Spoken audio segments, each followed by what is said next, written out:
Hi everyone. This week we're going to address the topic of critical appraisal of qualitative research. Because qualitative methods are so different from quantitative methods, it stands to reason that the way we judge the quality of these studies is quite different as well. Your assigned readings for this week are, there's two papers. One is the Standards for Reporting Qualitative Research, which are the reporting standards that have been adopted by the Equator Network. The Equator Network is a collection of reporting guidelines that many journals are using now to ensure consistency and quality of what they report. And then the other article is by Tracy and Henricks, and that is Big Tent criteria. So that's kind of another perspective on looking at quality.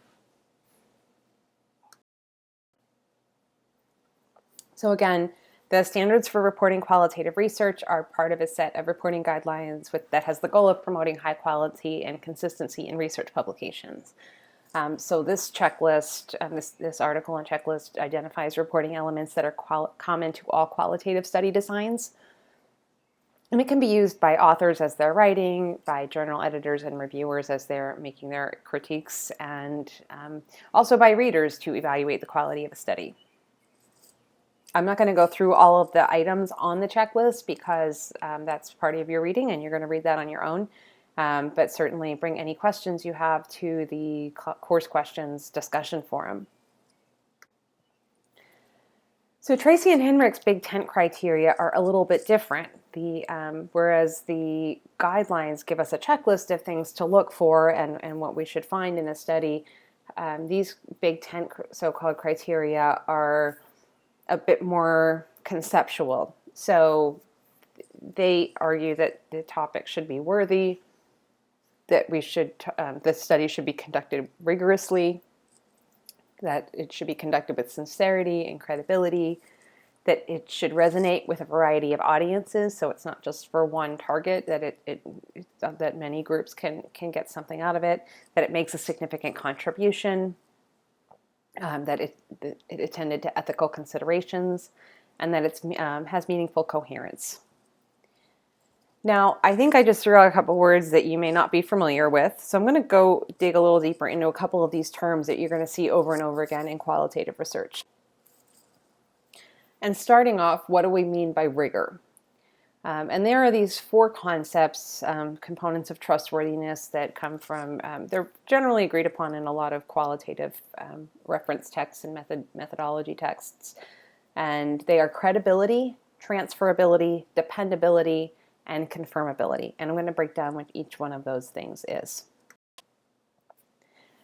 Now, these are not equivalent to quantitative terms, but they have some similarities, so that might help orient you towards their meanings. So credibility has similarities to internal validity. Transferability is similar to external validity. Dependability or consistency is similar to reliability, and confirmability is similar to objectivity. However, they're parallel but not equivalent, so we can't use them interchangeably. But they just understanding their sort of corollary in the quantitative world may help make sense of what they mean. Okay.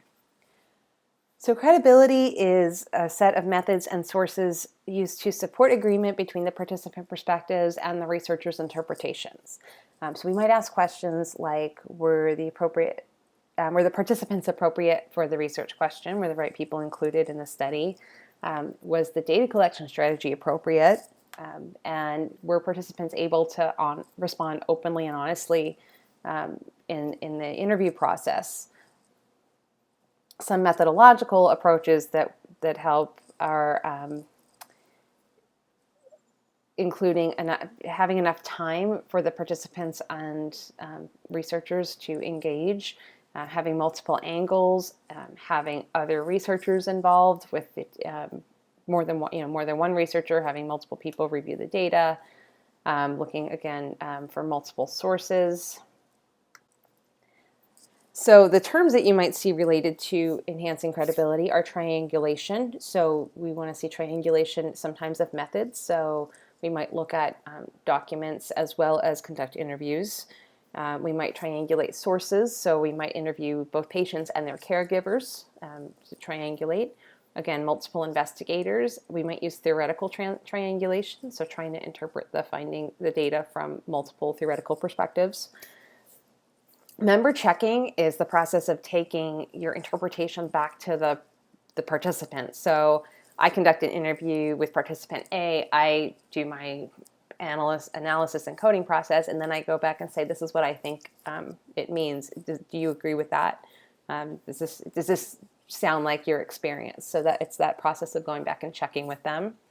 Often in an extended period of data collection, where sometimes in some cases where you're interviewing or the researcher's interviewing the participant on multiple occasions, kind of building rapport, that is a sign of credibility. Looking at negative or discrepant cases, so if there's some case that doesn't sort of fit with the rest of them, do we look at that, and how does that help us better understand the findings?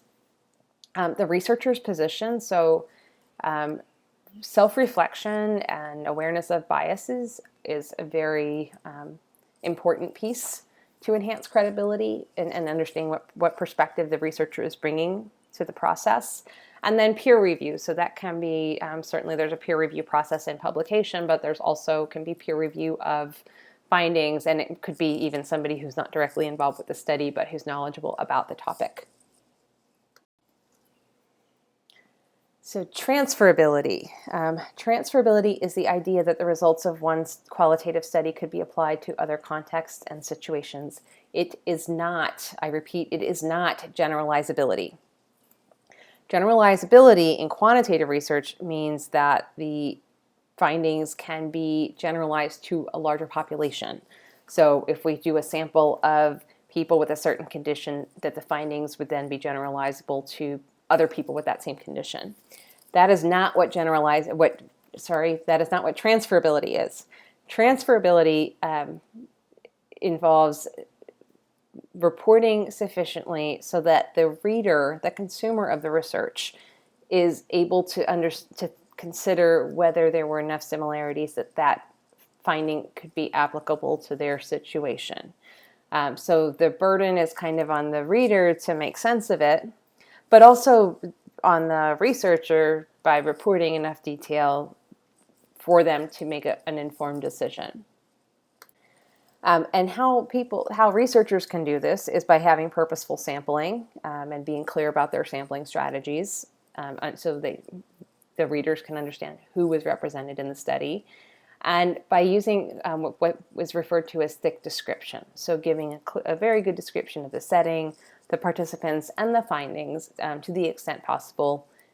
I will say with the caveat of word limitations in journal articles, but to the extent possible, we want to see a very strong definition, a thick description. And that helps us as readers understand when it's appropriate to think that those findings would also apply to our situation. Dependability is also sometimes called consistency. And this is really understanding where the source data and the so-called findings and analyses, are they aligned? Are they consistent? And this is really enhanced by having a very clear explanation of the process of research, not just the methods of data collection, but also how the analysis was conducted, how it was interpreted, and what was the decision-making process, what was the theoretical framework, and also enough detail that somebody else could theoretically replicate the study. This would include tracking any variations from the original design that are made in response to things that happened during the course of the study. And it's very similar to reliability in quantitative research. That would be the corollary. Some strategies that support dependability are, again, methods triangulation. Again, if we're coming to the same finding with multiple methods, that enhances our dependability.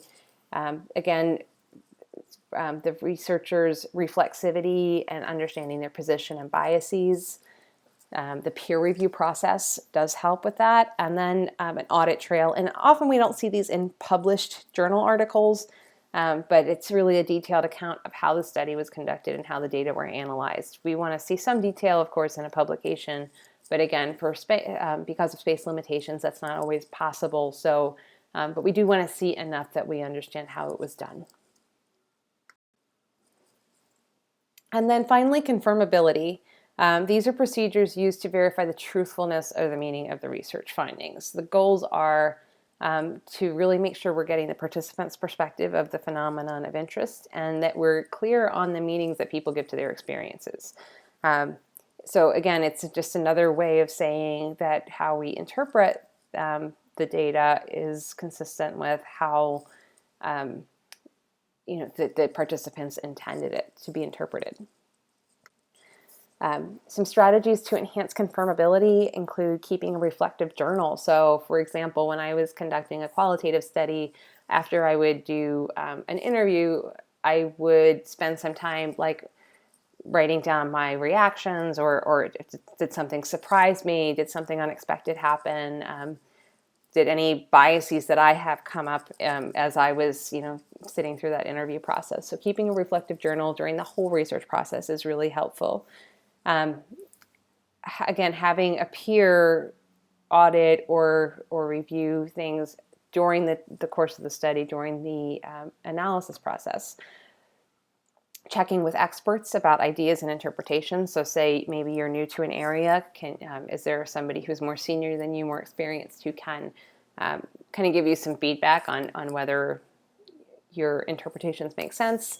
Again, member checking with participants about your interpretations is helpful, and also having a team with multiple people involved. So you may notice that some of the strategies that enhance one of these dimensions enhances other dimensions as well. So these are just a series of, but these are 4 different constructs that we need to be mindful of in qualitative research, and there are a number of ways that we can support them. So that's what those mean in the context of looking at quality of qualitative research. Here are your references for this week, and I look forward to seeing your questions on the discussion forum.